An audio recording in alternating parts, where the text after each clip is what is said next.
around the world in discussions on policies, development, events within the maritime blue economy in Africa. In addition, we now broadcast documentaries and special reports that provide more details about the sector. My name is Ezinne and I'm your host. And together with me, as always, is our dear Ifoma Wangbogo, who will be providing the French translation. Bonjour, Ifoma. How are you? Bonjour, Zine, ça va très bien. Bonjour, chers téléspectateurs, soyez les bienvenus à Live Conversations. C'est un plaisir d'être parmi vous. Live Conversations est une diffusion bilingue de l'écurie de Maritime TV Africa qui engage des experts des parties prenantes du monde entier dans des débats sur les politiques, les développements, les événements au sein de l'économie maritime et bleue en Afrique. Nous diffusons également des documentaires et des rapportages spéciaux donnant plus de détails sur le secteur. Notre hôte, c'est Ezinne Azuna. All right, so should you want to reach out to Maritime TV Africa, please send an email to maritimetvafrica@gmail.com. You can also visit our website at www.maritimetvafrica.com for more content. Also, remember to follow us on our social media handles, whether it's YouTube, LinkedIn, Facebook, Instagram, Twitter, or TikTok at Maritime TV Africa. Si vous souhaitez contacter Maritime TV Africa ou partager des histoires ou des idées sur l'économie maritime et bleue en Afrique, veuillez envoyer un email à maritimetvafrica@gmail.com. Vous pouvez également visiter notre site à www.maritimetvafrica.com pour plus de contenu. Aussi, n'oubliez pas de nous suivre sur les différents réseaux sociaux en appuyant sur notre identifiant @Maritime TV Africa. Merci. All right, so we also appreciate your feedback and thoughts on discussions so far. Do drop your comments today and also ask your questions. I will be sure to engage you. At this point, we would also ask that you kindly take a second and repost or share this conversation, this broadcast. Do invite someone to join these very important conversations today. En ce moment, nous vous demandons de bien vouloir prendre une seconde pour rediffuser ou partager cette émission. Invitez quelqu'un à joindre cette conversation importante. Nous vous remercions pour vos retours tout en vous demandant de continuer de déposer vos commentaires et questions et nous serons heureux de dialoguer avec vous. Merci. To the discuss of the day, so 38 out of 54 African states are coastal states, and over 90% of Africa's imports and exports are conducted by sea. African waters are strategic gateways for international trade. The United Nations says maritime zones under Africa's jurisdiction total about 13 million square kilometers, including territorial seas, and approximately 6.5 million square kilometers of continental shelf. In fact, the African Union describes the blue economy as the new frontier of Africa's renaissance and calls on nations to harness their potentials. Getting the best out of the blue economy demands policies and laws as development spaces require spatial planning. 38 des 54 États africains sont des États côtiers et plus de 90% des importations et des exportations de l'Afrique s'effectuent par voie maritime. Les eaux africaines sont des portes stratégiques pour le commerce international. Les Nations unies affirment que les zones maritimes sous juridiction africaine totalisent environ 13 millions de kilomètres carrés, y compris les mers territoriales et environ 6,5 millions de kilomètres carrés du plateau continental. En fait, l'Union africaine décrit l'économie bleue comme la nouvelle frontière de la Renaissance africaine et appelle les nations à exploiter leur potentiel. Tirer le meilleur parti de l'économie bleue exige des politiques et des lois, car les espaces de développement nécessitent une planification spatiale. All right, so joining us today is Dr. Emeka Akabogu, who is a well-sought-after expert and speaker in the fields of maritime law and policy in Nigeria, and he's the lead at Akabogu and Associates. He specializes in maritime laws and has handled briefs on the maritime industry, shipping, international trade, energy, aviation, logistics, and the intellectual property. He's sat on various industry and government committees and is an author. He is also the convener of the globally acclaimed OTL Africa Downstream Expo. He's joining us today on live conversations to discuss leveraging policies and laws for the development of the blue economy. Please join me as I welcome to the show Dr. Emeka Akabogu. Welcome to the show, sir. Thank you very much for having me. My pleasure to be here. Dr. Emeka Akabogu est un expert et conférencier très sollicité dans le domaine du droit et de la politique maritime au Nigeria et il est en charge du cabinet d'avocats Akabogu & Associates. Il s'est spécialisé en droit maritime et il a traité des dossiers sur les questions maritimes, le transport maritime, le commerce international, l'énergie, la logistique, l'aviation et la propriété intellectuelle. Il a siégé à divers comités industriels et gouvernementaux et il est aussi auteur. Il est également l'organisateur de OTL Africa Downstream Expo de renommée mondiale. Aujourd'hui, il se joint à nous sur Live Conversations pour discuter de profiter des politiques et des lois pour le développement de l'économie bleue. Soyez le bienvenu à Live Conversations, Dr. Akabogu. Merci beaucoup. That was nice. So, bienvenue. So, let's just delve into the conversation, sir. And I would like, for the sake of contextualization, let's begin by explaining what laws and policies are. Could you just begin that way? Allons directement pour commencer, le docteur. Pas souci de contextualisation. C'est quoi les lois et c'est quoi les politiques? Okay.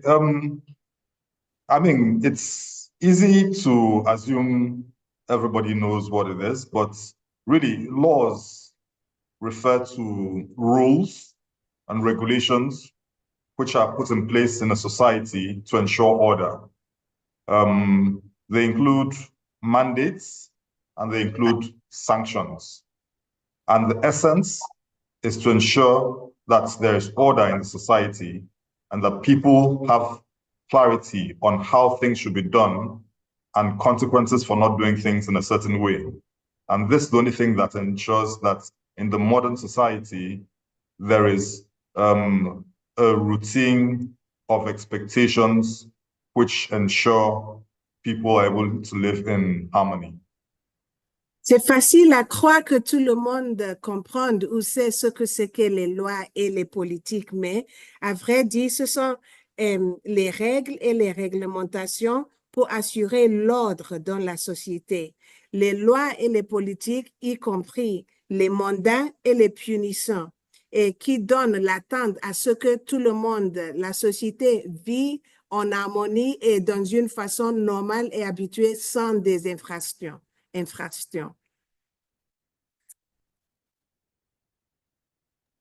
All right, sir. So at what point would you say that a law or policy governing a particular industry is effective?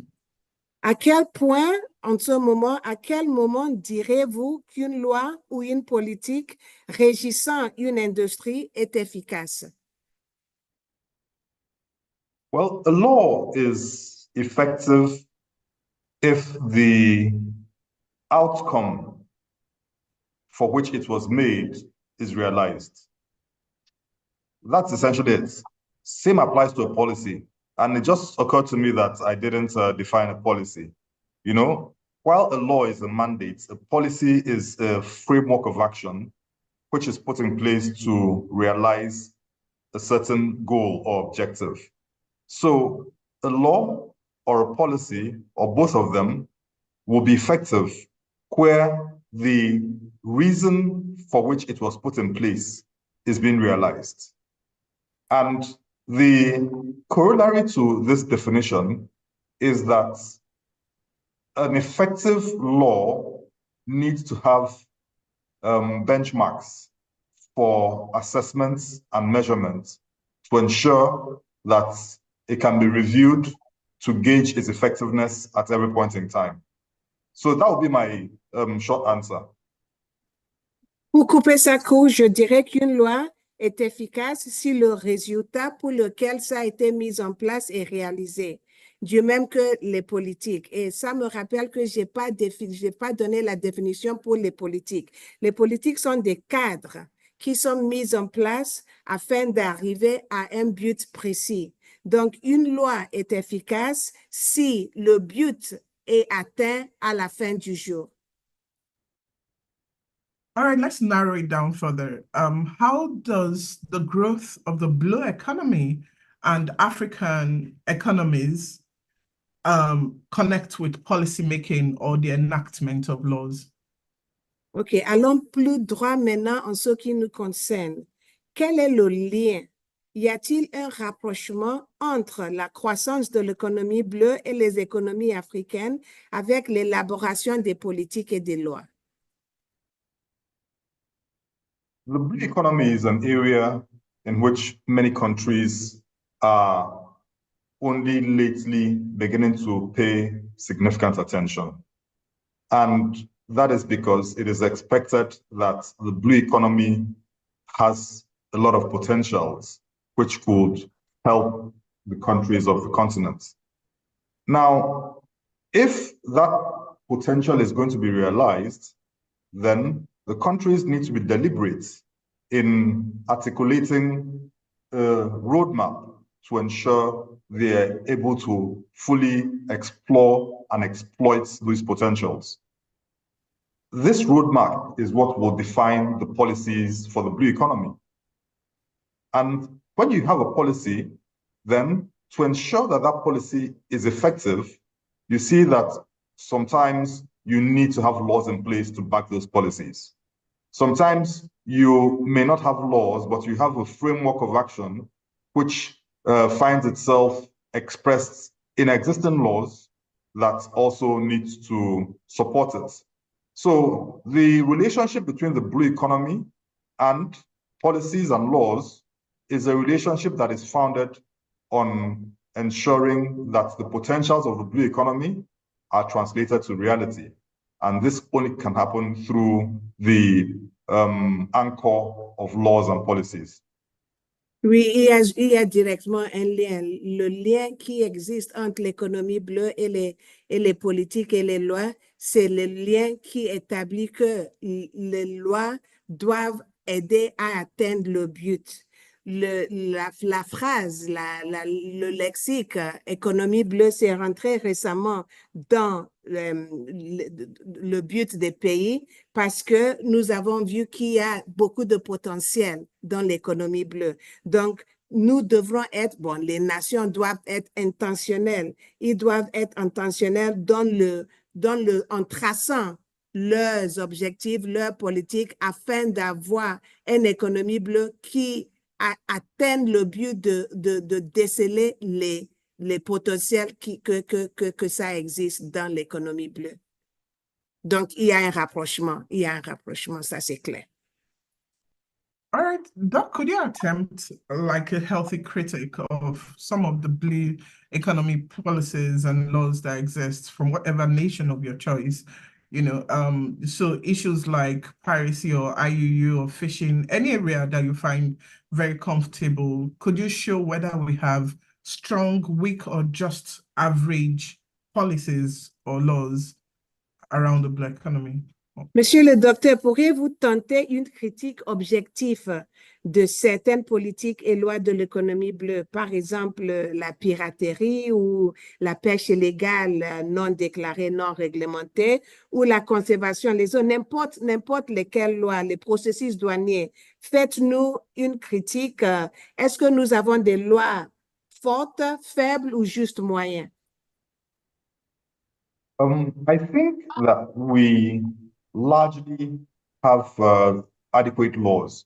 Don't forget that the blue economy is constituted of a range of factors and a range of subsectors. So some are already entrenched, some are still developing. So we could just deal with those which are entrenched. So the components that are entrenched and are most familiar are those components that traverse ships, ports, cargo, shipping, and maritime broadly, as opposed to the emerging and underexplored areas which relate to maybe inland waterways development, fishing, and the like. Question is, if the traditional areas were very, very effective, chances are that we would see that and would be happy with that readily. My background is Nigeria, so I'm speaking to the Nigerian circumstances. You've asked specifically about piracy, about IUU fishing and security. And I can tell you clearly that while we have laws, the effectiveness of some of these laws is called into question due to other factors outside the existence of the laws, in which case we're talking about the will to implement the laws, the will to identify perpetrators, the will to enforce sanctions. Where you don't have enforcement of sanctions, then the existence of laws will not achieve the purpose for which it is meant. And that's why, again, I come to the question of efficiency or efficacy of the laws. So specifically, you want me to critique one or two areas. Take, for instance, the implementation in Nigeria of a cabotage law. The cabotage law is one of those laws that is supposed to have boosted the blue economy. But the Nigerian cabotage law has not been effective, not because the law is bad, but because implementers have not had the will to ensure that the letter of the law is obeyed. And to that extent, it can be said that the law has not been effective. So that's an easy one. Fishing. The laws guiding fishing are broad, clear, but it is not an area that the government has paid significant attention. From an agriculture perspective, many times we focus on the land, we've not focused on the seas. And that's why you have uncontrolled, a lot of uncontrolled fishing going on in the high seas, in the areas within Nigeria's exclusive economic zone. You need to have efforts focused on it. You need to have marine assets focused on these areas. And until that happens, there's only so much that can be achieved. So it's safe to say that the laws which undergird some of the subsectors of the blue economy have been suboptimally implemented. And to that extent, they haven't fully achieved the intentions behind them. Je peux dire grosso modo que nos lois sont adéquates, mais c'est la mise en œuvre qui est le problème. Vous savez, n'oubliez pas que l'économie bleue, ça englobe beaucoup de choses. Donc, nous avons les côtés qui sont pas encore, qui n'ont pas encore vu le jour et les côtés qui sont actuellement praticables. Nous avons les voies navigables, vous avez mentionné les choses comme la piraterie et la pêche illégale non déclarée, non réglementée. Oui, je peux parler de ça, mais je peux dire que même si les lois sont adéquates, l'efficacité des lois sont mises en cause par autre chose qui ne sont pas liées à la loi. Je peux parler de la volonté de mettre en œuvre les lois. Et si vous voulez mettre en œuvre les lois, il faut qu'il y ait les punitions, il faut qu'il y ait les choses qui vont déterrer les gens de faire les choses. Donc, si parlons de la loi de cabotage, par exemple, ça ne fonctionne, ça ne marche pas bien. C'est pas parce que la loi n'est pas bien, c'est pas parce que la loi n'est pas efficace, mais c'est la volonté de mettre en œuvre ces lois-ci. La pêcherie, c'est vaste. La loi est vaste là-bas. Mais comme il n'y a pas la volonté, quand le gouvernement ne prête pas assez d'attention, si nous voyons l'agriculture, il y a le côté de la terre, il y a le côté de la mer. il y a beaucoup plus d'attention sur le côté de la terre, ce qui fait que les gens viennent dans nos eaux, ils pêchent, nous parlons de la pêche illégale, non réglementée, non déclarée, parce que les lois ne sont pas, les lois sont là, mais nous ne les donnons pas le bénéfice d'être efficace parce que la volonté n'y est pas pour mettre ça en œuvre de façon efficace.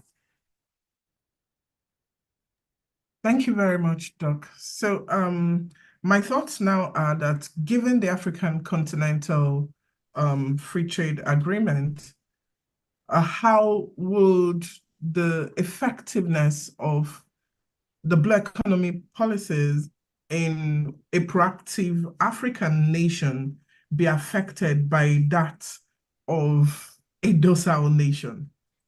You know, one nation seems to be very effective, and then the other nation really does not mind it. Given that the Blue economy overlaps nation, how does that now affect? Je peux parler de la ZECLAF. Comment l'efficacité de la politique ou les lois de l'économie bleue dans une nation africaine qui est proactive sera-t-elle affectée par une autre nation qui semble passive et peut-être décontractée? Parce que l'économie bleue, ça encompasse tout. Si un pays n'est pas aussi efficace que l'autre, comment ça peut être? Okay, thank you very much for that question. The truth is, the Africa Continental Free Trade Area will be fully effective if all countries within this area are able to work together. So the framework is one which ensures mutually reinforcing progress between countries on the continent, between neighboring countries. And that way, everybody has a role to play, and the efficiency of every country sees it's reflected in how that country also benefits for itself. So it's mutually reinforcing. And there's no gainsaying that if one country is unable to do its part, it affects other countries. So the whole framework is one where the continent's countries are as strong as its weakest link. So, but having said that, it's also important for individual countries not to wait for other countries to optimize their processes. The truth is, there is a dimension that relates to countries working as destination countries for Africa Free Trade Area. Then also the dimension related to countries as countries of origin. Now, if as a country of origin, you intend to export your goods or your services, in this case, your goods for the purposes of clear hard trade, there's only so much you can achieve if the other country's reception or processes for reception of the goods are below par. However, if you have within your own country ensured full trade facilitation, ensured that cargo coming into the country are able to quickly turn around, move into the country to ensure that the processes at the ports are up to speed in every dimension, you see that the result will be increased targeting of goods within the Africa Continental Free Trade Area to your country. It gives that country an immediate reputation as a country which is efficient. Automatically, the more goods are targeted to that country, the more ships are coming to that country, the more services related to ships are coming to that country. And before you know what is happening, the country begins to earn a reputation as an important hub. Hub status translates itself significantly for a country within the sphere of the blue economy. So even if the country is not being, if the country's products are not being optimized as a country of origin where goods are going to other countries, at least the country is able to optimize its reputation as a destination country and harness all the benefits that come with that. What now starts happening is that other countries see the benefits and other countries start trying to work towards equally attaining those same efficiencies. And that will eventually pay off for the continent as a whole. So I do suggest that countries do not wait on other countries. Start where you are, and ultimately you'll see that the benefits will equalize across the continent. Oui, merci pour la question, Laïdine, c'est important. À vrai dire, la ZECLAF sera efficace si les pays arrivent à travailler ensemble.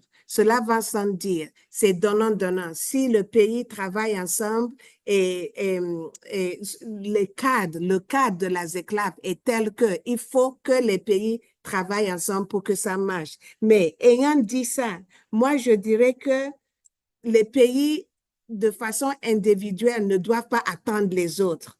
Si il y a les pays destinataires et il y a les pays d'origine, les pays exportateurs.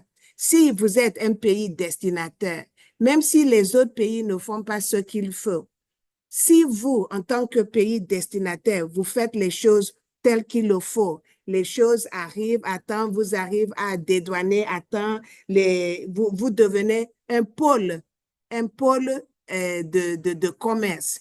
Quand ça arrive, les autres pays autour de vous verront qu'il y a plus de trafic, la fréquence des bateaux, des navires qui viennent chez vous parce que vous avez optimisé le processus, ils verront ça et ça va leur encourager de faire de la même chose chez eux. Donc, moi, je dirais aux gens, il ne faut pas attendre pour que tous les autres pays soient au même niveau. Faites de ton mieux pour que vous, en tant que pays destinataire, même si de pays exportateur, vous n'êtes pas au top, soyez le pays destinataire qui est optimum. Comme ça, les autres pays viendront chez vous. Vous serez un pôle de cargaison et de trafic des bateaux.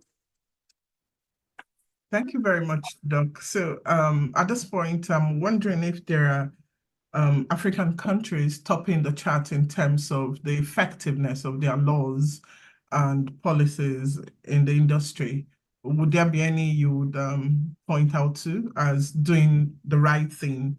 You know, we've had people who have come here and applauded Seychelles, applauded, I think Kenya, applauded South Africa, you know, for doing well in terms of the blue economy. But as an expert in this field, would there be any country, in your opinion, within Africa that's very effective in terms of their laws and their policies within the industry? En tant qu'expert, y a-t-il vraiment des pays en tête de classement en termes de politique et lois efficaces en ce qui concerne l'économie bleue en Afrique? Nous avons eu des invités qui ont applaudi les pays tels que le Seychelles, l'Afrique du Sud, le Kenya, la Tanzanie. Que pensez-vous de cela? Y a-t-il des pays qui sont au top, selon vous? Unfortunately, I'm not undertaking any detailed study on comparative analysis of countries' blue economy policy impacts. So I can't speak authoritatively on that. But I may speak anecdotally on the impact of policies which I've seen in Morocco as far as port development is concerned. Morocco, at some point, decided to take advantage of its location, geographical location, to become an important transport hub for cargo coming from the Mediterranean and from Europe into the continent. And it set out a plan and set out to build a port in Tangier. I visited that port recently, and I must say that that port is one of the best on the continent, if not the best port on the continent.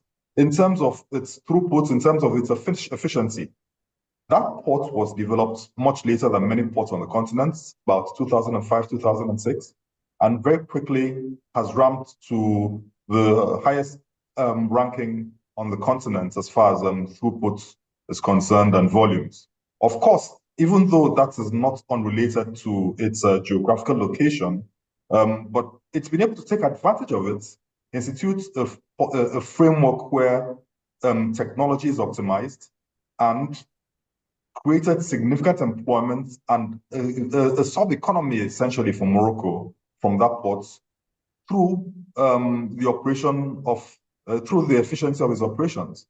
So it shows that if a country deliberately decides to take advantage of a sub-component of the blue economy and give it the political will and efficiency which it desires, it can actually achieve positive results. So that should apply to any other country in regard to any other aspect of the blue economy. And it's an important template that countries may want to take. Malheureusement, je n'ai pas fait une étude empirique sur ce que vous me demandez, donc je ne saurais pas vous dire de façon claire, mais je peux vous dire de façon de par mon expérience, ce que j'ai vu au Maroc.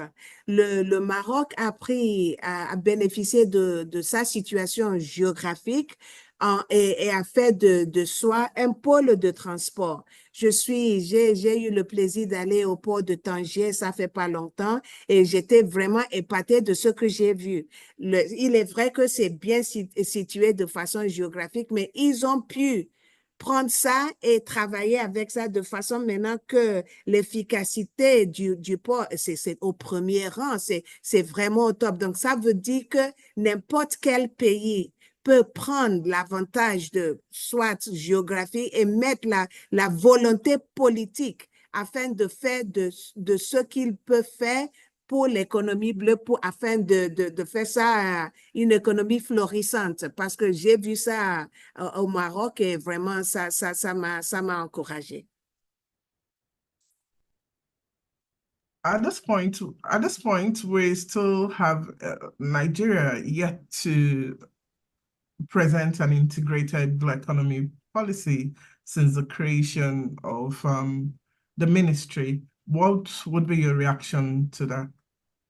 Mais le Nigeria n'a toujours pas mis en place une politique intégrée d'économie bleue depuis la création, n'est-ce pas? Qu'en direz-vous de ça? Que direz-vous de ça, monsieur? Well, I'd say that the country needs to work faster and walk its talk as far as development of the blue economy is concerned. It's one thing to create a ministry, but it's another thing to oil the wheels and levers that ensure that the Ministry of the Blue Economy begins to achieve the purpose for which it is created. I am surprised indeed that there is no policy roadmap more than a year after the ministry was created. And it's something of concern, should be of concern to everybody. The leadership of the ministry should understand that this industry is important. This industry has been advocated for by many in years past. And the creation of the ministry, for many, was the achievement of a long-sought goal. It now has to be translated into reality. And the actions or inactions which have seen the non-realization of a roadmap at this point in time is a cause for concern for many, I inclusive. Oui, je dirais que le pays, c'est-à-dire le Nigeria, doit faire mieux de ce qu'elle fait pour le moment. Et ça, le Nigeria doit travailler plus rapidement afin d'arriver à un but où ça se voit que elle a un plan, un projet pour l'économie bleue dans ce pays. Cela m'étonne que depuis la création de ce ministère, nous n'avons pas encore tracé un cadre dans lequel nous voulons travailler. Cela m'inquiète. Et je dois dire que les leaders doivent comprendre que la création de ce ministère était le couronnement d'un travail, c'est-à-dire d'une lutte qui a mené beaucoup de personnes. Donc, je les encourage de vraiment commencer à agir et non pas seulement parler. Il faut que vraiment ils commencent à faire quelque chose parce que c'est décourageant et c'est inquiétant. Je dois avouer. Thank you very much. So, because of time, I'll just ask one more question. So I've noticed that laws and policies seem to, especially the enactment of laws in Nigeria, seems to take a very long time. In fact, years, so one wonders what impact this has on the blue economy, because we've seen year in, year out goes, and yet the bill is there, and and then you also wonder what impact due process has on it. Should we be retweaking or tweaking the process in such a way that it's improved upon? Le temps c'est bien écoulé. Je poserai une dernière question. Je peux parler de l'élaboration des politiques et la promulgation des lois au Nigeria qui prennent si longtemps. Cela dure des fois des années. Quel est l'impact de cela sur l'économie bleue? Et je veux aussi parler de la procédure régulière. Ne pensez-vous pas que c'est devenu très bureaucratique ou qu'on devrait l'améliorer? Qu'en pensez-vous de tout cela? Qu'est-ce que nous devrons faire pour que ça ne dure pas si tant? Well, that's very true. And it's one of the banes of the industry's development. Actually, one of the banes of national development. Laws take too long to pass unless there is very specific interest by the executive, for instance. One of the reasons that this happens is that many times the lawmaking process is fraught with vested interest. And one way or another, the vested interests stall the passage of laws, which is not in the best interest of the country. Another reason is an absence of vision. Where there's no vision, then the reason for some laws are essentially lost in translation. And the urgency which is required to ensure that these come into place is not found anywhere. And if there's no urgency, then the legislature naturally may not prioritize such laws. And for the maritime industry, I guess one of the more important reasons why laws take a long time passing is that the industry is largely complacent. There's a lot of laxity from an advocacy point of view, which also doesn't motivate the lawmaking process, the lawmakers, to put in the work that is required. So what needs to happen is that the industry needs to take the lawmaking process more seriously, needs to engage with the National Assembly more seriously beyond just lip service. And that way the National Assembly now takes it more seriously. And the same applies really even in the industry's engagement and relationship with the executive. The industry needs to begin to hold the executive to account.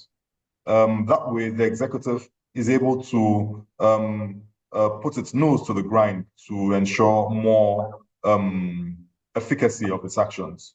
To the extent that the industry doesn't do that, then the industry, in many regards, has itself to blame. Oui, vous avez raison, c'est vrai. Et c'est l'une des choses vraiment qui nuit à notre développement. Les lois durent trop longtemps avant d'être promulguées. Et je pense aussi que les intérêts, c'est à cause des intérêts personnels. C'est quand il y a une loi, si nous voulons les promulguer, les gens viennent avec leur intérêt personnel qui retarde le processus. La deuxième chose, je pense que c'est le manque de vision. Si vous n'avez pas de vision, vous avez beau parler d'une loi, mais ça n'aboutira pas à grand-chose parce que vous ne voyez pas là où vous allez. Et si urgence n'y est pas, vous allez laisser ça, tout le monde est relax. Je pense aussi en ce qui concerne l'industrie que nous sommes, l'industrie maritime, les gens sont trop relax. surtout sur le plan de plaidoyer les causes. Donc, je pense que nous devrons nous mettre plus au sérieux, nous devrons nous engager plus l'Assemblée nationale afin qu'ils fassent vraiment ce qu'ils disent qu'ils vont faire. Et je pense que c'est de là que nous allons aboutir à grand chose. Mais vraiment, je suis d'accord avec vous, ça dure trop longtemps. Dr. Emeka Akabogu, I honestly wish we could continue, but our time is just gone. And I would like to just say thank you for joining Live Conversations today and for sharing of your wealth of knowledge and experience. It's really been a rich and very interesting discourse. So we look forward to having you more on the show next time. I'm sure we'll beckon on you again. Thank you for joining us today. Dr. Emeka Akabogu, j'aurais vraiment voulu que nous allons pu continuer à parler, mais le temps s'est écoulé. Merci d'avoir partagé votre source intarissable de connaissances et d'expériences sur ce sujet très important. Nous avons hâte de vous revoir et j'espère que si nous vous faisons appel, vous allez répondre à notre appel. Merci beaucoup. Thank you very much. Thank you very much for having me. It's my pleasure. C'est un plaisir pour moi. Merci, Ezine, de m'avoir invité. C'est un plaisir. All right, so we also thank all our dear viewers for joining this episode. We also thank Stack Marine Offshore for their continuous support. Until next Monday at 12 noon GMT+1, when Live Conversations comes your way again. It's bye from all of us at Maritime TV Africa. I am Ezine Azunani from Agbogu, facilitated the French translation. Nous vous remercions, chers téléspectateurs, de nous joindre à chaque épisode. Nous remercions également Stack Marine Offshore pour son soutien contenu. Et à lundi prochain, à midi GMT+1, lorsque Live Conversation sera de retour, l'équipe de Maritime TV Africa vous dit au revoir. Oh, yeah.